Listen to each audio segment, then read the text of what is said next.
Olá, pessoal! Eu sou a Lua Copstein e você está assistindo mais um episódio do podcast do Crianças Virtuosas. O Crianças Virtuosas é uma iniciativa que acredita na potência da infância e a gente visa contribuir para a educação de uma vida de mais felicidade e bem-estar. O Crianças Virtuosas acredita que o ser humano é como uma flor. Ele nasce com um potencial de florescimento. E essa flor a gente divide em 3 principais grupos: o corpo, a alma e a mente. No episódio passado, a gente falou dos 3 pilares do corpo: refeições, que a gente nutre só a comida que a gente come, mas as relações que a gente forma em volta da mesa, o sono, o tempo de sono, os bons hábitos de sono, o movimento, que para a criança, e principalmente o livre brincar, de preferência natureza, como ele é importante. Então nós falamos sobre esses 3 principais alimentos do corpo. E hoje nós vamos falar sobre a alma. E os 3 principais alimentos da alma que a gente trabalha é o aprendizado contínuo, os relacionamentos e a espiritualidade. E para esse bate-papo, eu convidei 3 pessoas muito especiais e eu vou pedir que elas se apresentem. Silvia. Olá, Lua. Olá, colegas. Uma alegria estar aqui com vocês. Eu sou Silvia Koller, professora aposentada da URGS e psicóloga com algum enfoque em psicologia positiva. Algum grande enfoque, né? Uma vasta experiência. Foi absolutamente modesta na curta descrição dela aqui. Eu sou Carolina Rosado, sou executiva, administradora e faço a gestão do Instituto Ling em Porto Alegre. Eu sou Mariela Silveira, sou médica, sou diretora técnica do Curatel e sou fundadora da ONG Mente Viva, também do Global Wellness Day Brasil. E uma das minhas vocações, eu acredito, ou paixões, é poder trabalhar conexões humanas e na Mente Viva, e aqui a gente vai falar bastante desse foco relacionado a crianças e adolescentes também, que é algo que me interessa muito. Muito obrigada, gurias. Então, o que é a ideia aqui, né? A gente ia fazer um bate-papo, eu vou direcionar as perguntas para vocês e eu espero que todo mundo vá contribuindo. E de a gente pensar assim, né? Então, eu vou começar com eu acabei de compartilhar com as gurias que teve um livro super importante na minha vida, da sabedoria de um rabbi, né? Um rabino americano, e que na contracapa dizia assim: o homem precisa alimentar a sua alma, assim como alimenta o seu corpo, né? Porque, como a gente falou, comer, dormir, se movimentar, todo mundo come e dorme todos os dias. Então, a ideia é vamos fazer isso de uma forma mais intencional e de trazer maior bem-estar para nós. Agora, começando pelo aprendizado contínuo e começando com a Carol, aprender coisas novas, estar engajado com um novo tema, querer se aprimorar a sua mente, isso a gente não necessariamente faz todos os dias. E eu queria que tu trouxesse um pouco da tua experiência, Carol, porque o Instituto Ling, aqui na cidade de Porto Alegre, ele talvez seja a grande referência hoje de que pessoas que já terminaram a sua formação tradicional, que era como a gente via o aprendizado contínuo antigamente, né? Eu vou pro colégio, depois eu faço graduação e vou fazendo curso. E hoje a gente vê através até a paleta de cores e de oportunidades que se abre dentro do aprendizado contínuo. Então, eu queria que tu falasse um pouco disso e desse um enfoque, Carol, de como é que essa busca pelo aprendizado e pelas experiências, não só de conteúdos, mas de cinema, de gastronomia, de experiências, como é que isso contribui para o sentimento de satisfação com a vida e bem-estar? Tá certo, é uma super pergunta, né? Eu pensei em iniciar um pouquinho assim, falando sobre quando nós começamos o projeto do Instituto Ling. Hoje completamos 10 anos agora em 2024. E a minha experiência anterior era na academia, né? Como aluna, e eu estava me preparando para entrar para o doutorado, isso eu não tinha contado para a professora Silvia, quando eu comecei esse projeto. Então, assim, tudo que eu entendia de aprendizagem era essa aprendizagem voltado para a carreira, voltado para a academia, para a produção científica. De certa forma, um olhar utilitarista, né? Porque quando a gente procura, né, tanto o ensino técnico quanto universitário, a gente está pensando em uma carreira, né? Então, assim, aplicar aquele conhecimento. E aí eu recebi o convite para fazer, então, a gestão do projeto da implantação do Instituto Ling, e uma das frases que me chamou muito a atenção ainda no processo seletivo seria um espaço do conhecimento como prazer, né? E eu nunca tinha escutado aquilo, né? E aquilo me chamou muita atenção. E, na verdade, é uma frase que permeia, né, toda a nossa experiência, assim, de aprendizagem contínua, né? Nessa experiência do Instituto Ling, quer dizer. É uma adesão totalmente voluntária, né? Não é uma visão utilitarista, porque a pessoa, quando vai fazer um curso sobre cinema, por exemplo, ontem de noite a gente tinha um curso sobre cinema coreano, né? Dificilmente vai aplicar, né, esse conhecimento na carreira, né? As pessoas vão porque elas gostam de cinema coreano ou porque elas querem aprender alguma coisa sobre cultura coreana. E aí, assim, eu fico pensando em alguns conhecimentos de 20 anos atrás, ainda quando eu estava fazendo a minha formação, né? Foi uma época, talvez a professora Silvia lembre, que Domenico De Masi, o ócio criativo, né? Foi um boom, né? Foi um best-seller, né? Nessa época. Eu estava terminando a minha graduação. Inclusive, eu tenho uma turma de amigos que o nome é Ócio S.A. Que a gente falava assim, estava todo mundo naquela formação para executivo, a gente falava, a nossa empresa, a gente quer curtir a vida, né? Aquela coisa, turma de faculdade. Mas eu vejo isso, hoje o que nós oferecemos de aprendizagem contínua é muito relacionado com ócio. Não é o ócio de não fazer nada, mas é esse ócio que busca um crescimento que é individual, que ele é interno, que ele busca o bem-estar, né? E a gente só consegue fazer isso quando a gente está com a mente livre, né? E aí depois a Mariela pode nos ajudar. E a gente percebe de que se tem um público numa idade até mais avançada, às vezes as pessoas assim, olha, eu cumpri a minha carreira, eu criei meus filhos, eu agora tenho meus netos e agora eu vou estudar o que eu quero. Eu vou aprender o que eu quero, né? E isso é muito legal, mas por outro lado também eu fico com uma interrogação assim, por que esperar, né? Por que a gente não coloca dentro da rotina? Porque isso é prazer, gente, assim... Quando a gente percebe assim, se tem 1000 oportunidades hoje de aprendizagem, né? Talvez mais cômodas do que se tinha antes, né? Que né? O tradicional ir aos os bancos universitários e tudo.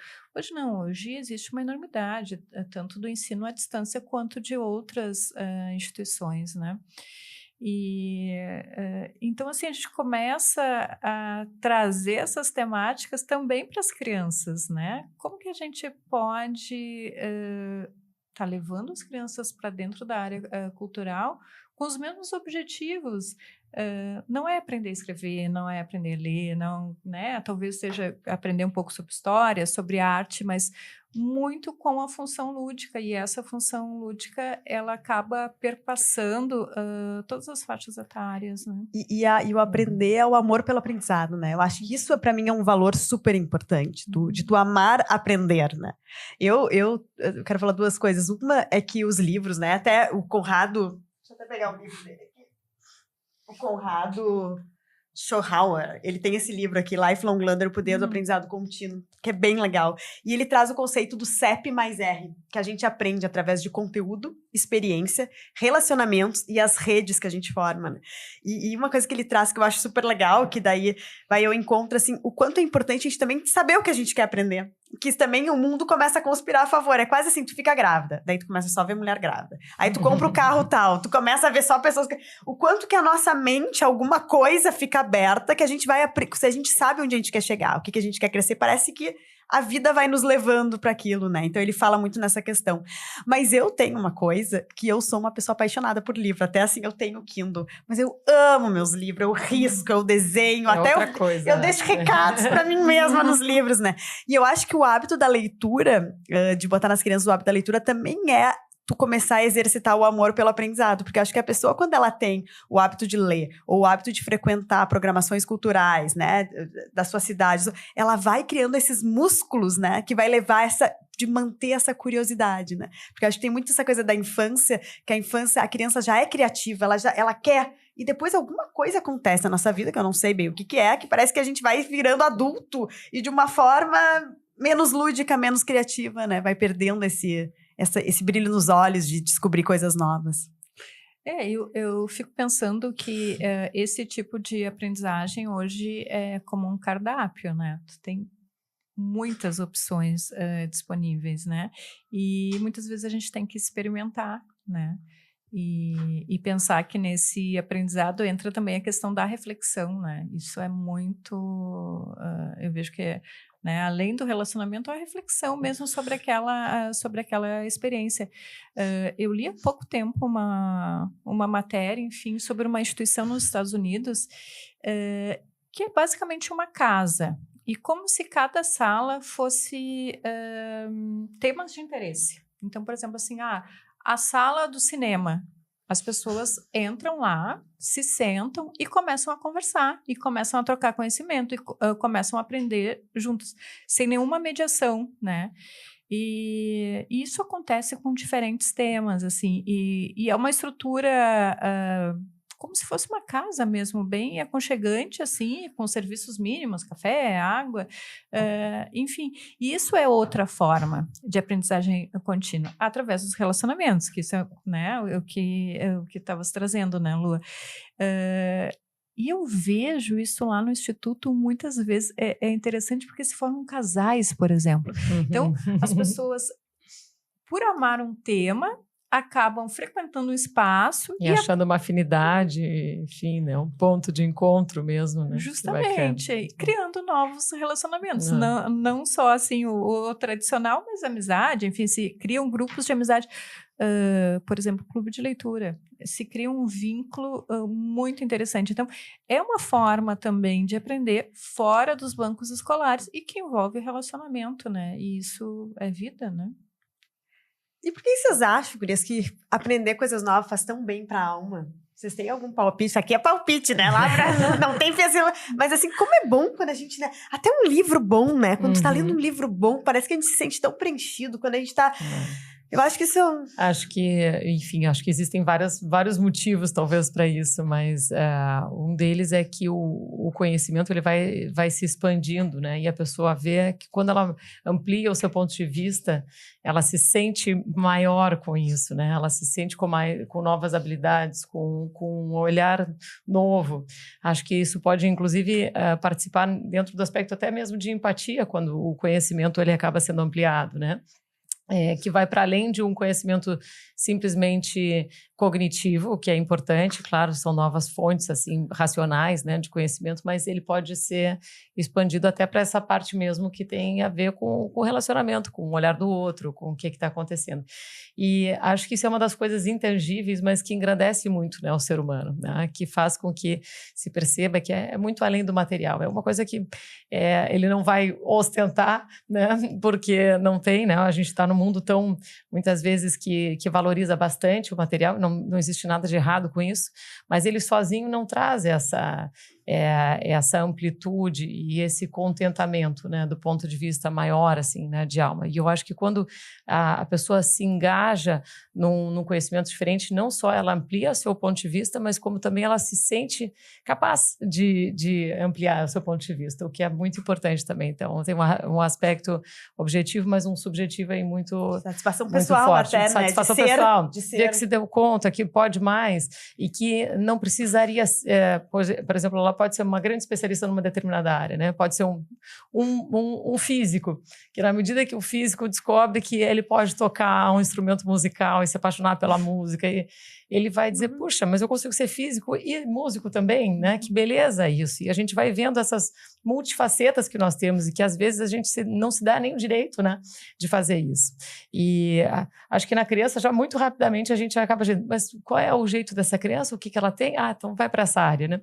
E essa experimentação ela é muito rica também, né? Ela também faz parte assim do aprendizado em si, já o fato de se colocar em posições diferentes, né? Sabe que bem no meu livro, eu tô revisando aqui o livro do Famílias Virtuosas, e dentro do capítulo de aprendizado contínuo eu boto os hobbies. Eu boto a leitura e boto os hobbies. Porque às vezes eu acho que a gente não dá valor suficiente pros hobbies, o papel que os hobbies têm na nossa vida. Sim. Porque bem que tu diz, pode ser um físico e tu pode ser um cara super interessado em música clássica. E o quanto que isso nos alimenta, né? E o quanto que os hobbies, pra mim, eles podem ser uma ponte de conexão com pais com pouco tempo, com as crianças, né? Por exemplo, meu marido é pescador, ama pescar. Meus filhos viraram pescador também. Porque aquilo é uma coisa de coração pra coração, legal. né? Porque ele tem uma verdade dentro daquele processo, tem né? esse vínculo todo, né? O momento deles, enfim. Então, eu acho que isso é super importante. Eu acho que tem 2 aspectos importantes aí para a gente retomar. Uma questão do conhecimento da universidade, né, que vai tornar um grande físico e um físico ainda mais conhecido, mais especializado, mas que tem todo um potencial em torno dele, né, que não pode deixar de ser valorizado, né? Eu participo de alguns grupos de professores do Brasil inteiro e do mundo e tal, em que a gente trabalha exatamente isso, conversar sobre outras coisas além, né, e pessoas de várias áreas, e o quanto a universidade hoje, ela tem ela restringe muito, né, na direção de um conhecimento só, e isso não é necessariamente interessante ou que vai prover todo o conhecimento. A outra questão é de coração para coração, né? Vocês falando aqui, eu estou pensando no papel da família, dos avós, né? Da disponibilidade de tempo para com as crianças, né? O teu marido é pescador, ele levou os teus filhos para pescar e colocou a eles, né, a perspectiva, os novos materiais e ambientes e conhecimento, e pode ter um deles que vai dizer, não gosto disso, meu negócio é lavar cabelo no salão de beleza, sabe? Então, dá essa experiência para a criança, né? E os avós é que tem tempo, né? E eu acho que a gente tem que explorar isso, né, dos avós, de sentar, de contar histórias. Eu tenho uma relação muito boa com a minha avó, Olívia, né, que não dá para falar muito, assim, eu me emociono, mas que me ensinou muito, né? E ela era uma pessoa semi-analfabeta, né?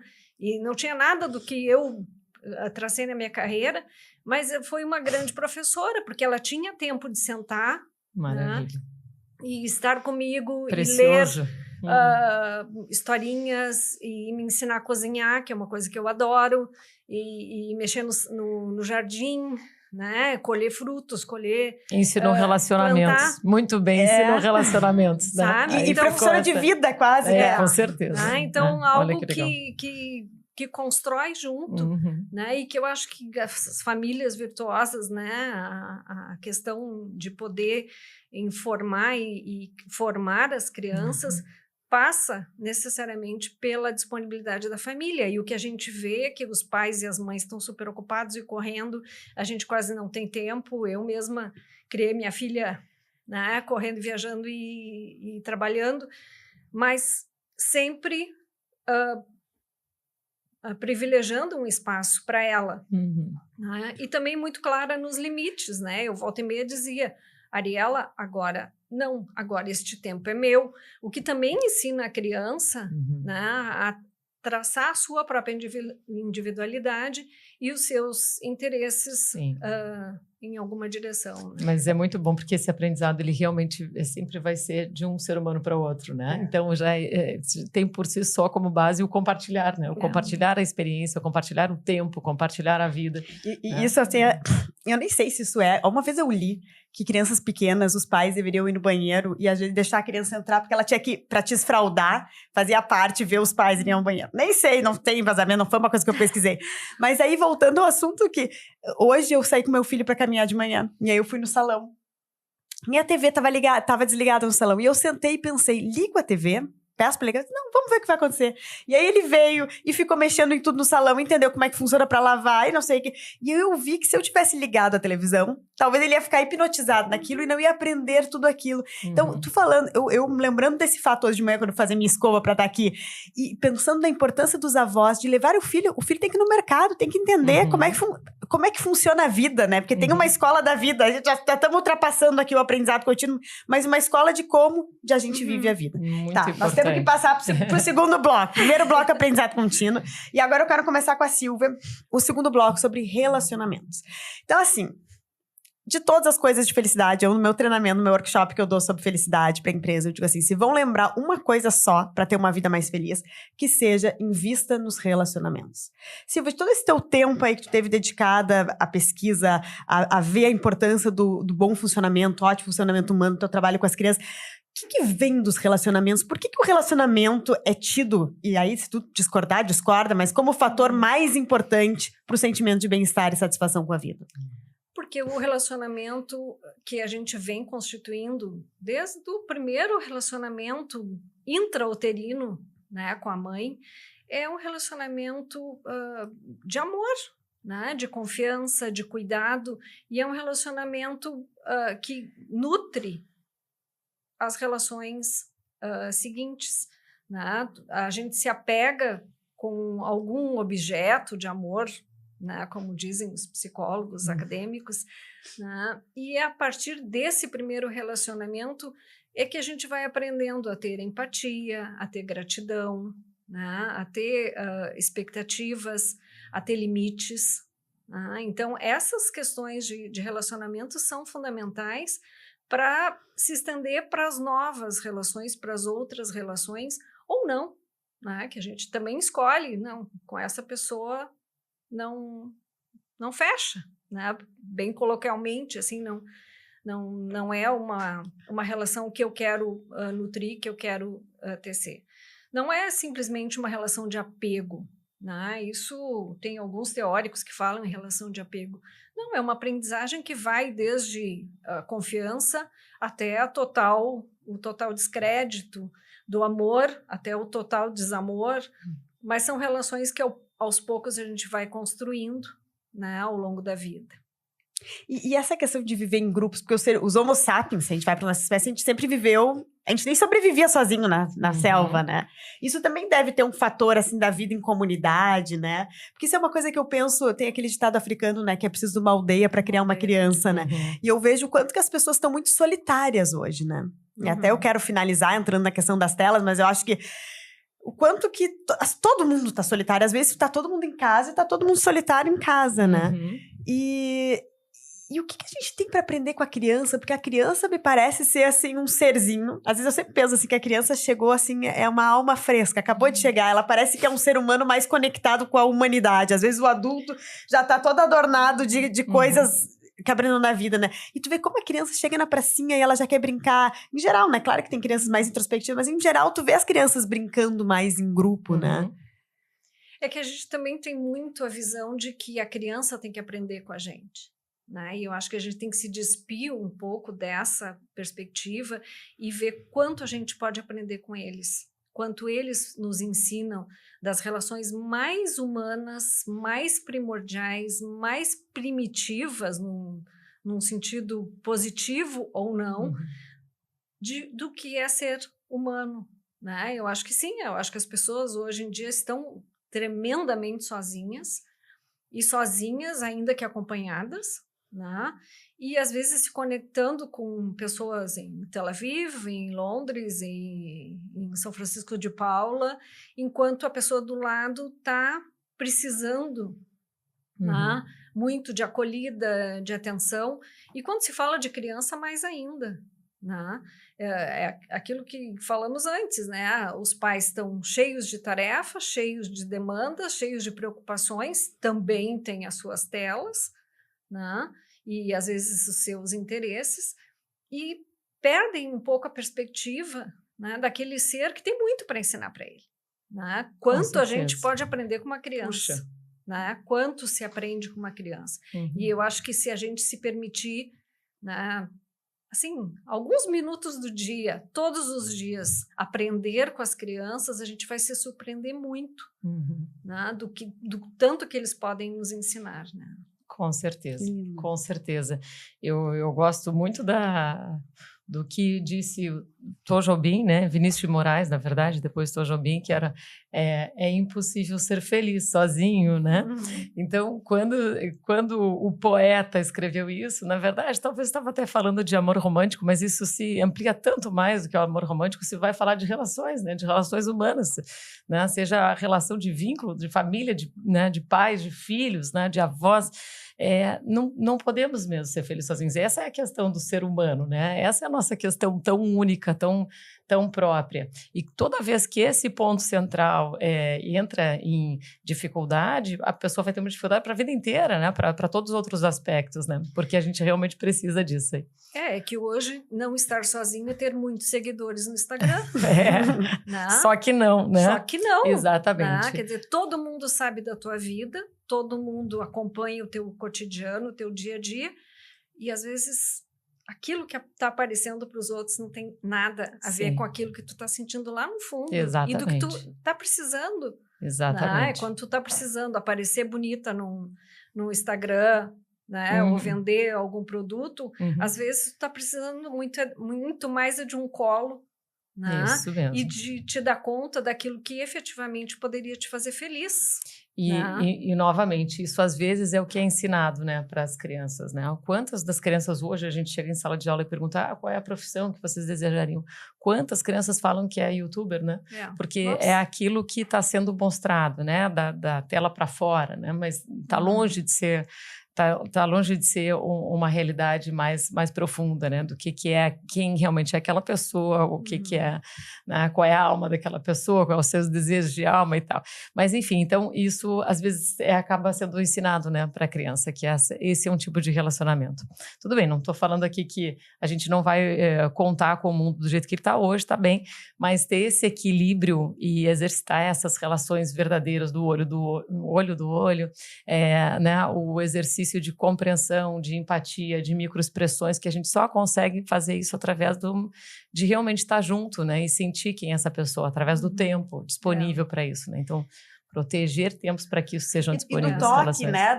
Porque tu falou assim do tom, mas o toque, as crianças precisam ser tocadas. A pele, né? Tu é médica, Mari. Sim. É o maior órgão que a gente tem, é a pele, né? Exatamente. E o quanto que ele desperta tantas coisas positivas e negativas, mas o quanto que ele tem um potencial, né? Um abraço, né?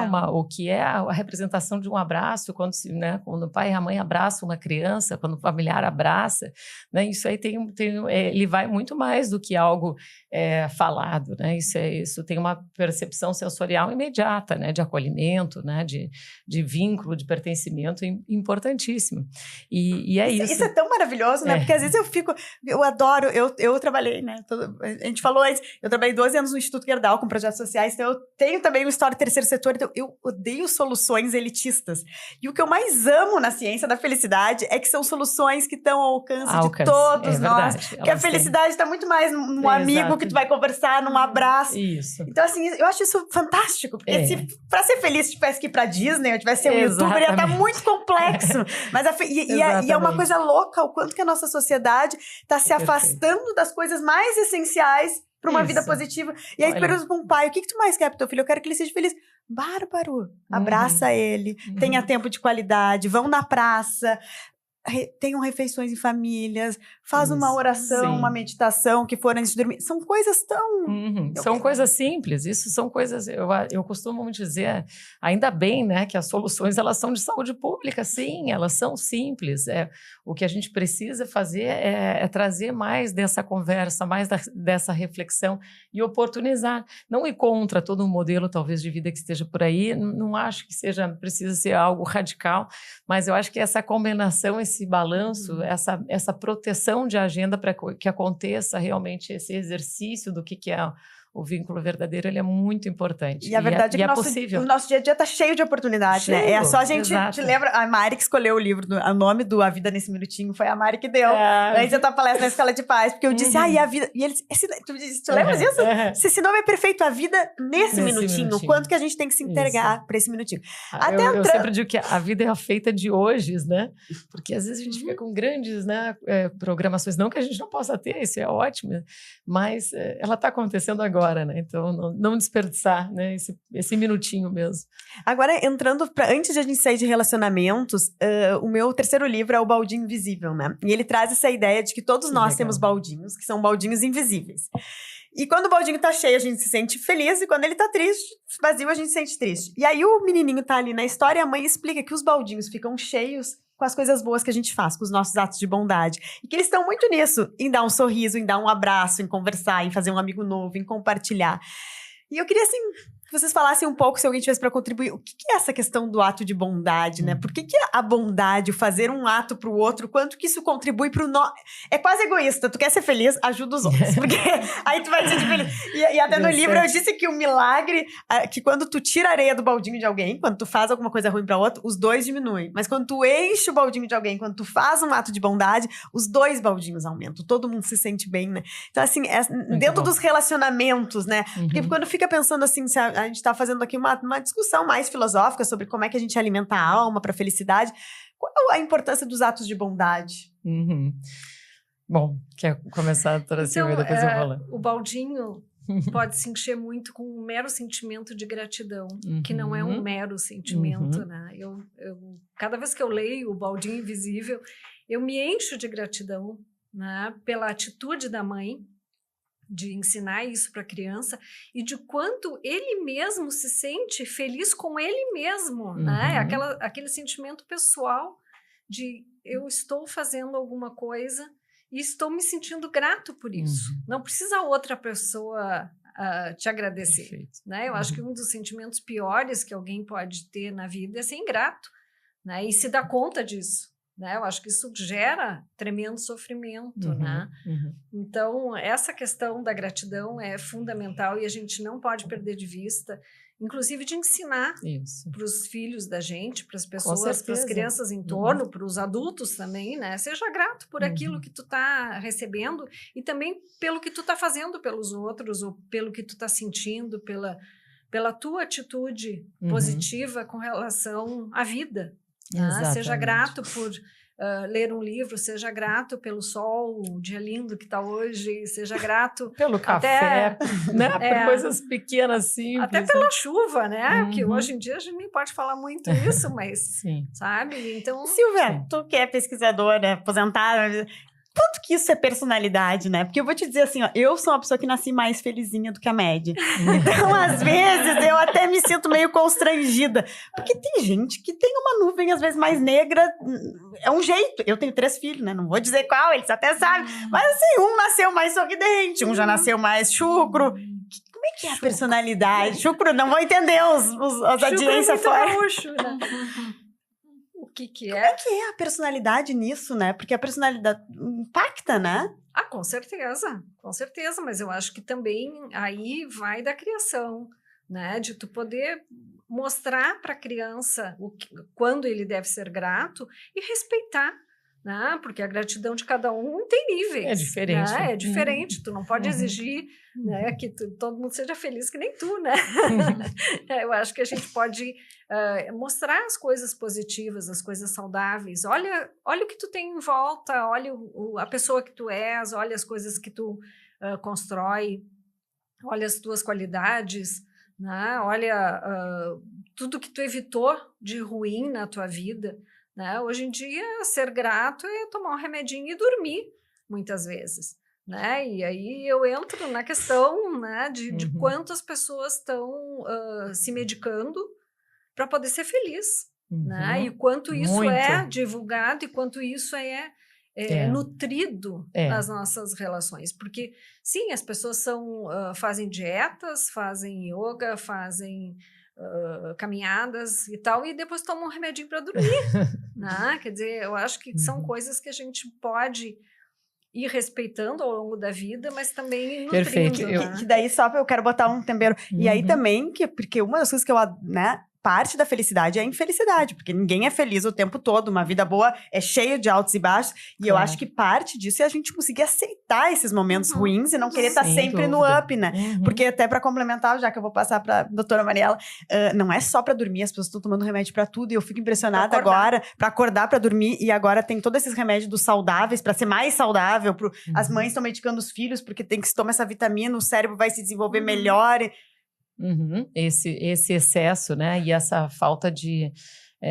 quando se toma, de novo, acho que existe medicamento bem prescrito na hora certa e tal, não estou falando... Não, graças a Deus que existe medicamento. Ainda bem, mas sem dúvida nenhuma existe um super uso, um uso inadequado, existe, né, um uso da pessoa que ouviu que a outra usou e acha que tem a mesma situação e vai se automedicando. Isso é extremamente arriscado e muito comum, a gente falava aqui antes, muito comum. Então, o que eu vejo é que as pessoas às vezes estão esquecendo dessas, e não é trabalhado, essas próprias habilidades, né? Como é que eu consigo aumentar a minha resiliência, a minha tolerância, a frustração? Como é que eu consigo tolerar a tristeza quando ela aparece, etc. E tal. Então, isso é muito pouco permitido, ensinado, e não existe muitas vezes esse cenário esse espaço para essa conversa, que o cenário ideal seria na família, as escolas também poderem falar sobre isso, mas já inicialmente na família, né, poder trabalhar, porque às vezes o adulto está muito atrapalhado com isso também, né? Enfim, mas só vendo assim o quanto o nosso cérebro tem essa capacidade, o quanto o nosso corpo tem essa capacidade de desenvolver habilidades incríveis com relação a esse sentimento, quanto esse sentimento da gratidão, né, e melhor, a emoção que é envolvida com a gratidão toda, ela pode ser tão benéfica, e com o olhar para o outro, love and kindness, né, que é uma coisa que é muito estudada dentro do mindfulness. Quando foi se perceber quais eram os homens mais felizes do mundo, né, o Matthew Ricard, o Rinpoche, que eu conheci num congresso, uma pessoa absolutamente humilde, tranquila, e me deu muitas dicas sobre a meditação com as crianças. Claro que eu falo assim, ninguém foi estudado aqui para saber se a gente era mais feliz do mundo ou não. Talvez a Lua, se fosse lá... Não, tô brincando, eu falo. Mas o que tinha em comum desses cérebros, né? Além deles serem cérebros muito efetivos, eram pessoas que faziam meditação muitas horas ao dia. Até não tem a ver com a nossa realidade, mas faziam muitas horas ao dia.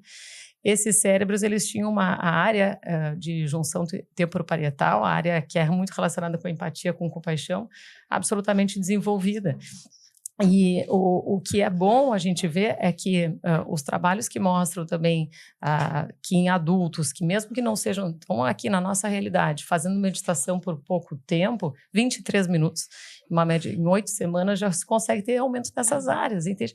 Então, são coisas que a gente precisa saber. A meditação não é o único instrumento, existem várias coisas interessantes, mas o quanto a gente tem essa habilidade de trabalhar isso no adulto, no idoso.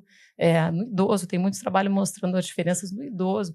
E na criança, então, puxa, é um momento maravilhoso para realmente todas essas habilidades com ferramentas diferentes serem estimuladas, porque o ser humano tem um potencial que às vezes é esquecido, né? É minimizado, e a gente tem que retomar essa essência mesmo desse potencial humano que é gigantesco, esse florescer que a Lua fala tanto aqui, né? Não dá para esquecer vamos disso. entrar na nossa pétala da meditação, da espiritualidade, que a meditação está dentro, né? Então, a gente falou sobre aprendizado contínuo, falamos sobre relacionamentos, agora vamos entrar em espiritualidade. Eu convidei a Mari, porque a Mari criou o projeto Mente Viva, né? Que é um projeto que ela vai explicar em detalhes, eu gostaria que tu compartilhasse um pouco. Tá. E Mari, para mim é muito importante, eu sou uma pessoa mais religiosa que a maioria, e claro que pessoas que praticam uma religião e frequentam entidades religiosas, elas têm até todos os outros vários benefícios juntos, né? Porque a gente vive em comunidade, Sim. Quem tem uma religião, a gente está aprendendo o conteúdo da próxima festa, do whatever.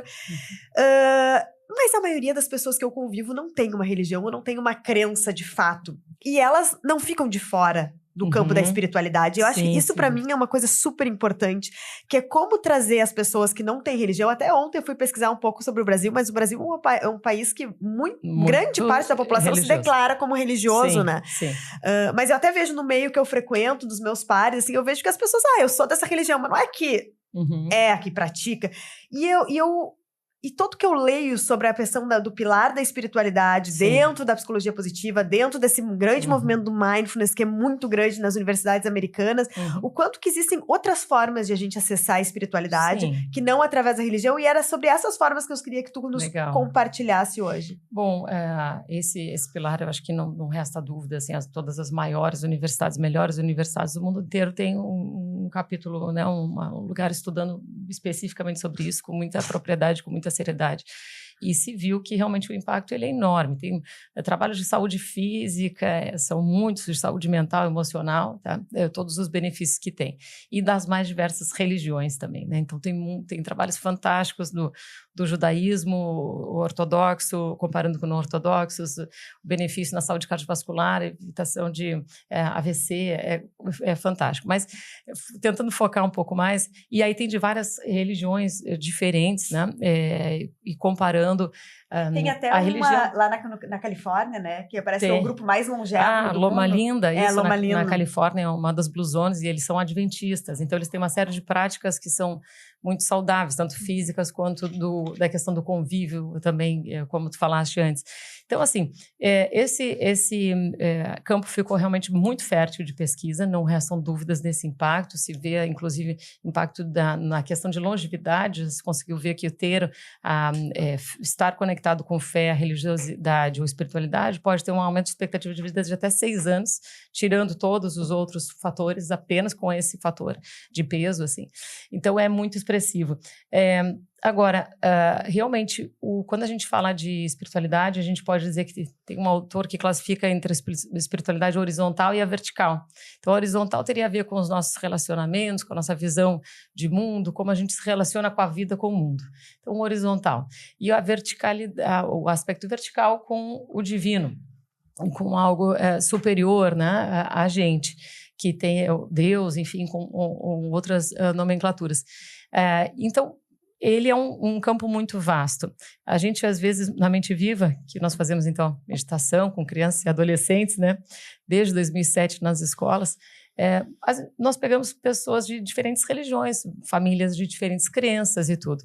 Inclusive, no Brasil, é uma dificuldade de se fazer pesquisa nesse tema, porque existe muitas vezes a pessoa tem um pupurri de crenças bastante diversas, que vai nos Estados Unidos, bom, ele vai ter a religião tal e faz determinadas ações, né? Vai em Israel, de determinado jeito, em Portugal, muito mais no católico, enfim. Então, e no Brasil tem uma característica muito única, né? Enfim, Brasil de Todos os Santos. Isso. Então, porque religiosidade, metricamente, é mais fácil de se aferir na pesquisa, tá? Porque vai ler a Bíblia, vai ler as escrituras e tal, tem quanto tempo fica, vai até o culto, vai à igreja, vai à sinagoga. Então, tem coisas mais objetivas. E a espiritualidade passa por um tema muito mais difícil de ser tangível, mas de uma grandiosidade também, sem dúvida, enorme. Então, a gente pega crianças com crianças diferentes. O que a gente trabalha? Nós vamos trabalhar a percepção da presença, a percepção do agora. A gente traz uma linha mais do mindfulness sem colocar uma crença religiosa, né? Não tem a crença religiosa na Mente Viva. Mas o fato da pessoa poder fazer isso, estimulando a sua essência, a sua presença, como é que ela está se sentindo, muitas vezes isso possibilita também uma reflexão maior sobre a existência, sobre a vida, sobre... Né? Mas daí as pessoas têm dificuldade, porque, por exemplo, assim, para mim o meu momento mais espiritual do meu dia é quando eu consigo acordar às 5h30, 6 da manhã, faço meu chimarrão e sento em silêncio. Para mim, esse é o momento que eu me conecto comigo, com a minha vida, com... Que bacana. Mas isso, não sei se todo mundo que toma seu chimarrão aqui no Sul às 6 da manhã considera que isso é um ato de espiritualidade. Não, com certeza, nem todo mundo. Se estiver já com chimarrão e com o celular na mão, já vendo tudo, né? Tudo que está acontecendo. Mas isso seria essa pausa, essa conexão? Então, sem dúvida, para haver, de fato, a espiritualidade, é necessário ter a pausa, ter a percepção da presença, entende? Isso é o central. E é uma grande oportunidade, e isso sim está ligado também ao nível, à percepção subjetiva de bem-estar. Também, a questão de perceber-se com conexão, ela é um elemento, bom, aqui você pode falar muito bem, ela pode ser um elemento muito fundamental. E isso é algo que é universal, todo ser humano pode trabalhar, independentemente da sua crença, ou até mesmo uma criança, uma família ateia, não tem problema, pode ser trabalhada a percepção da grandiosidade da sua vida, entende? A gente, com respeito àquilo que cada família pensa, mas se a gente for bem nesse núcleo, a gente encontra algo que é muito comum a todos nós, e é de um imenso valor, que se valorize esse momento da subjetividade, né, daquilo que está aqui dentro. Isso é educável, né? Isso é praticável, isso pode ser desenvolvido. Quando eu trabalhava lá em Harvard, tem um departamento inteiro que estuda religiosidade. Exatamente. Que é fantástico. Exatamente. A educação e a saúde pública eram ali perto, onde eu tinha meus appointments, e eu vivia lá aprendendo, né? E isso que você está falando é muito interessante, porque essa conexão com o divino, ele pode passar pelas pequenas coisas da vida. Tu senta com o teu chimarrão às 5:30 da manhã, eu estou dormindo nesse horário, porque eu posso, né? Eu já sou aposentada. E tu olha uma formiga, um carreiro de formiga, tu olha uma árvore, que tem cada folha a sua individualidade, se a gente pode dizer assim. Elas podem todas pertencer a uma mesma árvore, mas a criação, e aí a criação vem do teu pressuposto espiritual, não precisa nem ser um deus ou um santo. É quase a percepção do divino, né? É a percepção do divino. Quão lindo é o nosso planeta. Sim. E eu ouvi isso num workshop em que tinha pessoas de várias religiões e eles repetiam isso sistematicamente. Eu levo isso muito para a minha vida. Então, tu olha uma árvore, tu olha uma flor, cada pétala é uma criação de quem? Não importa. É tu te conectar com aquele divino, né? E te transformar numa pessoa melhor. Né? Ser grato por estar podendo ver aquilo. Se tu não consegue ver, tu pode sentir, né? Tu pode cheirar, mas se conectar. Tem um livro bem antigo que eu comprei num sebo, A Criança Mágica. E ela diz que a primeira percepção do divino é a percepção da natureza. E ele diz que isso é o início da espiritualidade. A criança que pode explorar a natureza e ficar olhando as formiguinhas carregando as flores, ela começa a desenvolver como se fosse os softwares para depois rodar um programa de espiritualidade, porque tu tem que, na essência, ter essa percepção. Porque toda criança quer saber de onde é que ela saiu, depois que ela olha isso. Como é que eu cheguei aqui? Né? Então, isso é o começo, realmente, dessas relações, né? De poder se enxergar como um ser individual, com as suas próprias características, com o seu próprio desenvolvimento, né? E aí gerar as pessoas que nós somos, né? E eu acho que muito do sentimento de encantamento, né? Esse encantamento pela natureza e pelas coisas vivas, né? Isso a gente tem que se permitir, e as crianças é todo o tempo, né? As crianças sempre, uou, né? Isso, e olha só, uma criança vai ver uma Joaninha andando, né? E normalmente ela olha aqui a Joaninha, ela vai ficar acompanhando, né? Ela tem essa contemplação, que ela é um dos ingredientes aqui importantes na espiritualidade, né? A contemplação. E às vezes o que o adulto faz? Deu, vamos lá. Estamos atrasados. Então, temos que ir para aula de meditação, ou para aula de japonês. Tem que ir para aula de meditação, mas a criança está ali olhando a Joaninha, né? Está contemplando, né? Ela já está fazendo naturalmente esse exercício. Nem precisaria ter aula de meditação se a gente relaxasse um pouco mais e usufruísse. O Daniel Becker, não sei se você lembra, Carol, numa escola de pais, ele disse, né? Gente, meditação para criança é levar na praça e deixar no balanço. Para criança pequena, porque eu tenho umas amigas que tinham filhos de 1 ano e 2, iam para uma aula, era do italiano. Cada semana era uma língua. E aí ficavam meia hora no trânsito, irritadas para chegar. Claro. Então, assim, o quanto que a gente também, essa nossa ausência da nossa própria vida, o quanto que isso não nos afasta, talvez, da espiritualidade, né? Exatamente, porque ela tá aí, né? Por isso o nome Minutinho é perfeito, né? Então, a primeira coisa da espiritualidade é a presença presença. É a presença, com é o espaço contemplação. para contemplação, né? Porque nessa contemplação existe justamente esse questionamento da onde que a gente vem, né? A parte do todo. A criança que está ansiosa, a gente estando ansioso, vai para a natureza para ver o que acontece. Fica 10 minutos lá. E é por isso que até tem as pesquisas 10 minutos no verde, a redução de sinais e sintomas de depressão e ansiedade. Tu conhece um cara da Universidade de Berkeley, Dan Datcher, eu acho, que ele tem as pesquisas de AWE. Não conheço. É o sentimento assim de surpresa. De surpresa, de contemplação. E ele tem pesquisas de caminhadas na floresta. Sei, né? E de quanto que cada um tem que... E eu, às vezes, nos meus livros, eu sempre digo olhar o céu. Porque, tipo, todo mundo tem o céu. O acesso é todo mundo, porque às vezes né? árvore não tem, né? É gratuito. Não, árvore, às vezes, é difícil. Existem bairros, existem comunidades que não tem muita vegetação verde. Mas o céu, todo mundo tem, né? Isso, um dos exercícios da mente viva também é a contemplação das nuvens, né? Ver o movimento das nuvens e tal. Não é todo dia que dá para ver o movimento das nuvens, mas quase todos, né? Então já é um momento dessa reflexão, dessa contemplação. E a natureza, essa surpresa, a surpresa nos traz também para o aqui e agora, né? Toda vez que a gente está fazendo alguma coisa que é inusitada, e a dinâmica da natureza está aí o tempo inteiro. A gente vai olhar para o céu, cada momento vai ser diferente, cada minuto é diferente, né? Então, ele tem aquela traz meditação que eu faço às vezes com meus filhos antes de dormir, que é a body scan, sabe? Sim. Excelente.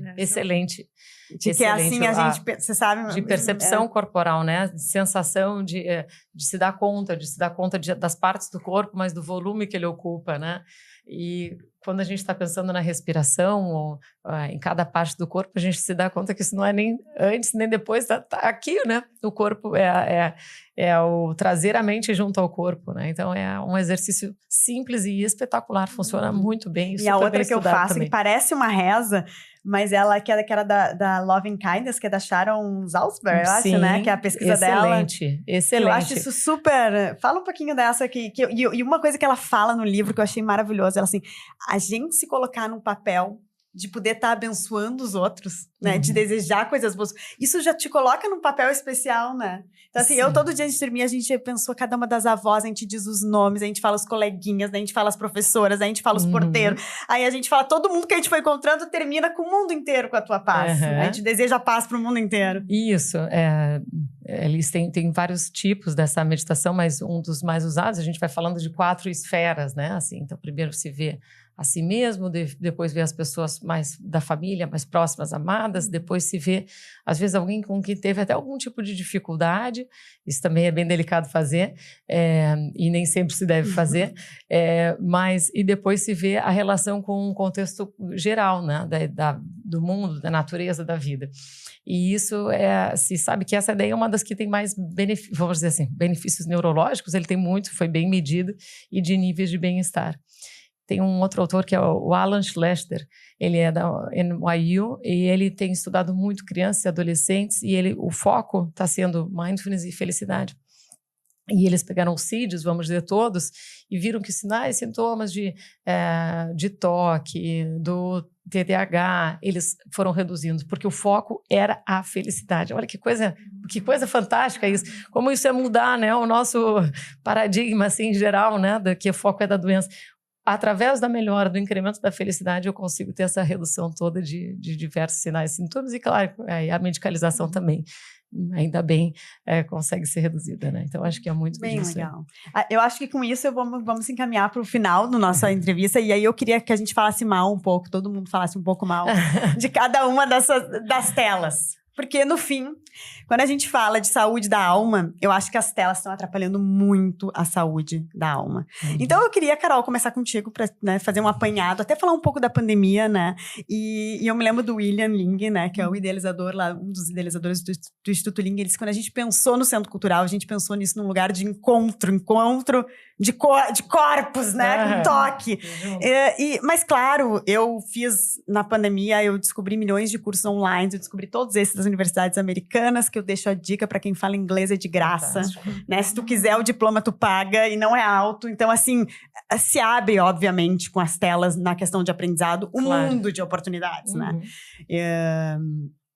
Mas também o quanto que, daí no teu núcleo, na tua realidade ali do Ling, o quanto que tu sentiu que a gente tem essa necessidade do corpo a corpo. Bom, nós acreditamos no presencial, né? Isso está no DNA da instituição.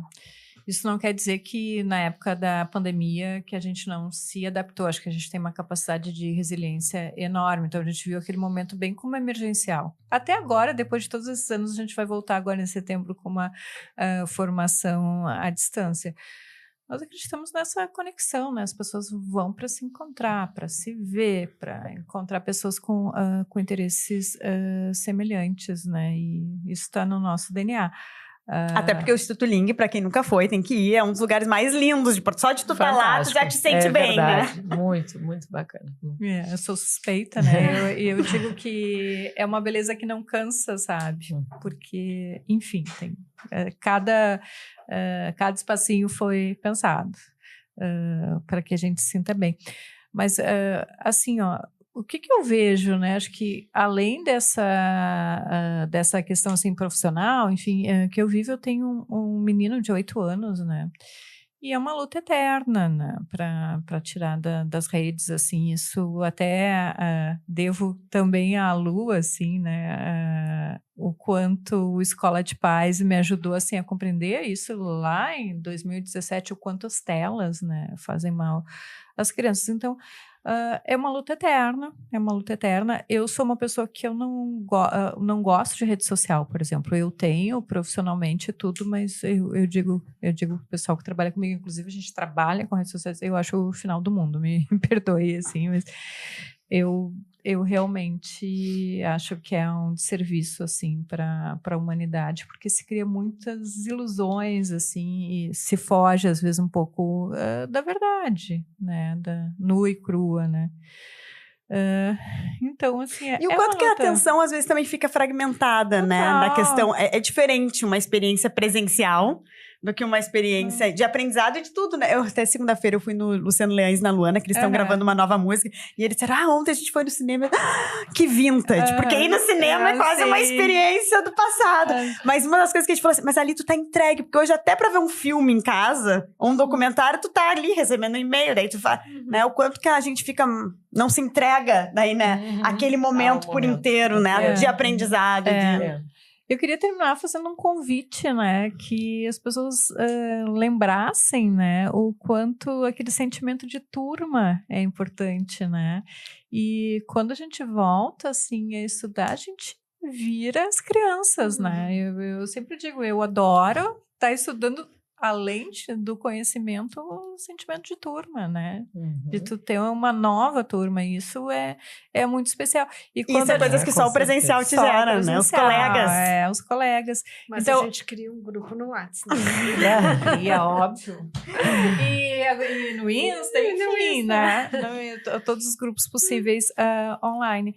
Mas eu queria fazer esse convite, assim, lembrar, né, lá da nossa infância, quando a gente teve as primeiras turmas, que é a coisa mais gostosa, né? Então, esse convite para o presencial, para essa conexão. Muito bom. Legal. E aí, malha um pouco as telas, Silvia, agora. Então, não, mas me faz lembrar um encontro que nós tivemos, eu estudei no Julim, no 2º grau, né, no antigo 2º grau, e nós nos encontramos aos 50 anos de idade, que legal. numa festa. E foi impressionante, porque nós chegamos, eu digo sempre, nós chegamos todos com 50 anos, isso já faz bastante tempo, e saímos com 15. Né? E esse sentimento de 15 anos foi duradouro para nós. E tem sido duradouro a cada vez que nós nos encontramos, ainda que esporadicamente, com uma ou outra pessoa dessa festa. Né? Eu acho que isso é fundamental. Malhar telas é muito fácil, né? É muito fácil e eu acho que a gente tem que ter esse cuidado muito, muito grande. Eu fico enlouquecida quando eu chego num restaurante e tem uma criança com um iPad a todo volume, perturbando a conversa da outra mesa, né? Para que os pais possam ficar em paz no seu celular. É bem assim. Então, é lamentável, assim, eu como psicóloga, né, e mãe, eu tenho vontade de levantar e dizer, escuta, o que vocês estão fazendo aqui, sabe? Então, fique em casa, sabe? Botar um iPad na frente de uma criança para ela não incomodar os outros, e aquele bum, e E aquele barulho e aquela coisa insuportável que a gente não consegue conversar na outra mesa, sabe? É lamentável, né? E eu, citando o livro do Jonathan Haidt, né, que eu respeito muito, conheço muito ele, trabalhei com ele, como eu te disse, em 1990. Ah, que legal. Já faz bastante tempo. Muito a gente bom. publicou junto um texto que é uma referência na área de desenvolvimento moral da época, tem 3.000 citações, assim, é fantástico, junto com a professora Graça Dias, da Universidade de Pernambuco. E eu gosto muito das ideias do Jonathan, eu acho que às vezes ele é um pouco, assim, exagerado no sentido de dizer que não se deve dar telas para crianças antes dos 14 anos, eu acho. Eu acho que não é bem assim. É smartphone. Porque, na verdade, o mundo oferece, né? E as crianças têm aquele sentimento de pertencimento. Então, todo mundo tem, por que eu não tenho? Meus pais são maus. Né? E não é bem por aí. Né? Mas é saber balizar. Né? A Carol falando aqui, eu me lembrando de uma ocasião em que eu me sentei no computador, a minha filha sentou no computador ao lado, ela tinha 9 anos, e de repente ela me disse, mãe, a gente não vai almoçar? E eu olhei para ela e eu levei um susto. Ariela, eu não me lembrava que tu estava aqui. Isso foi devastador para mim. Né? Isso no tempo do computador de mesa, né? Não no celular que estava aqui. E me ensinou muito. O meu próprio erro me ensinou muito. Né? Como é que eu me esqueci da minha filha de 9 anos? Eu esqueci de alimentá-la. Eu estava tão envolvida comigo mesma no trabalho, né, que ela teve que me chamar a atenção. Né? E o quanto os pais estão fazendo isso, né? E não é só os pais com os filhos, é os pais entre si, né? Com os amigos. Né? Quantas vezes a gente se reúne com amigos e está todo mundo no celular? Né? Então, essa questão é fundamental. Assim, eu acho que a gente tem que ter um pouco, balizar o teu horário, né, de poder se permitir. Agora, nós estamos aqui, a gente está sem o celular, mas para quantas pessoas nós tivemos que mandar a informação, eu vou ficar offline por 1 hora? Porque as pessoas sistematicamente estão te demandando aquela atenção. Né? E é a questão da gente poder se educar. Perfeito. Exatamente. Para mim também é bem fácil malhar. Quem me conhece sabe, até eu às vezes demoro para responder, porque eu realmente acho muita mensagem. Adoro estar junto e olhando para que assim, a pessoa mais importante é aquela que está junto com a gente, né? Mas o resto eu considero secundário. Não que não seja importante, não é isso, que não vai ser dado devido tempo e respeito, mas não é a minha via prioritária, com certeza. E acho que, puxa, falar de telas hoje para mim, nadar contra a maré mesmo, né? Porque a gente, às vezes, foi comprar um café e, fica lá o atendente esperando, aqui, né, com o celular no QR Code para pedir, mas não posso te pedir um café, eu queria só um carioquinha, tá, só isso aí, não, por aqui, e ele tá lá esperando e tal, que tu faça tudo pelo celular, então de volta tu te conecta aquilo, de volta, o mundo inteiro tá solicitando essa conexão, né, enfim. A conexão ao celular e a desconexão consigo, né? E com... Consigo, porque a pessoa tá ali, né, e com o outro, né, nem o café eu consigo pedir mais. Exatamente, né, então tá todo o mundo pedindo, e a atenção dele é gigante, é difícil realmente, porque foi tudo muito construído para captar essa atenção, a atenção que envolve a dopamina, núcleos accumbens, lobo frontal, e a gente tem o mesmo comportamento das outras adições, né? Só que agora numa maneira muito mais intensificada e potencializada. Era o que os primeiros estudos do Gambler, né, mostrando isso, quando se girava a manivela, esperava o resultado. É isso que está acontecendo a cada botão, a cada sinalização que tem no celular a todo momento, né? E em todos os tipos de telas. Agora, realmente a gente... isso me incomoda bastante dos pais deixarem. Eu acho que às vezes... eu não acredito que seja por mal. Acho que as pessoas às vezes não entendem mesmo o malefício que tem, né? Enquanto está lá no restaurante, enquanto está em qualquer outra oportunidade, né? Às vezes ele não está... O que o adulto está fazendo? Olhando meme, propagandas, fazendo, né? Não tem nenhum tipo de valor, vamos dizer, maior do que aquele momento que está sendo vivido ali com a criança, com qualquer outra pessoa podendo se vivenciar, experimentar.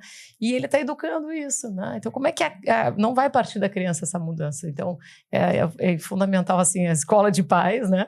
É fundamental essa reflexão, esse abrir os olhos e esse, como é que eu vou usar? Porque se a gente não botar um pouquinho de luz, né, nessa autoobservação, é levado facilmente. É muito, muito facilmente conduzido, né? O jogo foi feito para isso.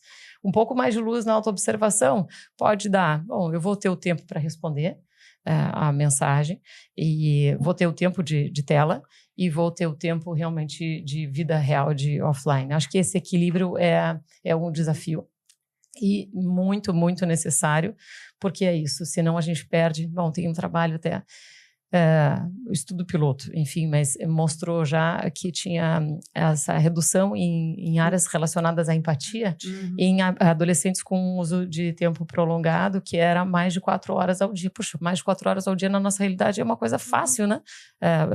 Da pessoa estar conectada. Sim, até porque até para comprar um cafezinho, tu tem que estar contando nessas horas. Né? Então, a percepção do outro, né? Para mim, esse é o aspecto ouro, porque é aquilo, né? Avanço de tecnologia, inteligência artificial e tal. O que está abastecendo uma inteligência artificial se não formos assim, nós, seres humanos, né? A qualidade do ser humano. Agora é a hora de nós mostrarmos o nosso melhor, né? Enquanto ser humano, enquanto essência. Porque depois vai ser só a máquina passando para a máquina. Então, com tudo isso é que a gente tem que se perguntar por quê, né? Que o mundo está se encaminhando para essa forma de adição, né? Exatamente. O que tem ali por trás e que não é uma coisa brasileira ou americana, é uma coisa do mundo inteiro. Leiam o livro Geração Ansiosa. Ele aqui explica tudo isso. Gurias, nós vamos ter que esgotou o nosso tempo. Eu quero agradecer muito vocês, né, de a gente fazer essa reflexão aqui conjuntas, né, de como é que a gente alimenta a nossa alma para felicidade.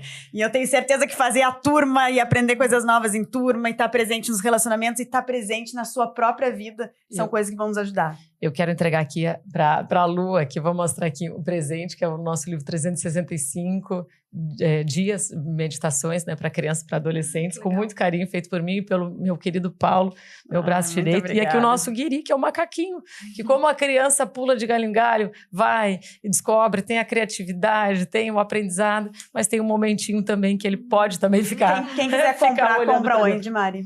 No nosso site. No site do Mente Viva. É a forma como a gente tem de fazer o trabalho, de viabilizar o trabalho. Em todos os estados que nós estamos aí gratuitamente. A Lu, eu quero agradecer também, porque eu acho que ela é a pessoa perfeita para falar desse tema que a gente está conversando aqui, porque ela vive isso e sempre cheia de emoção, né? E de entusiasmo que contagia a gente também. Então, obrigada por convite. Muito obrigada e até a próxima, pessoal. Obrigada.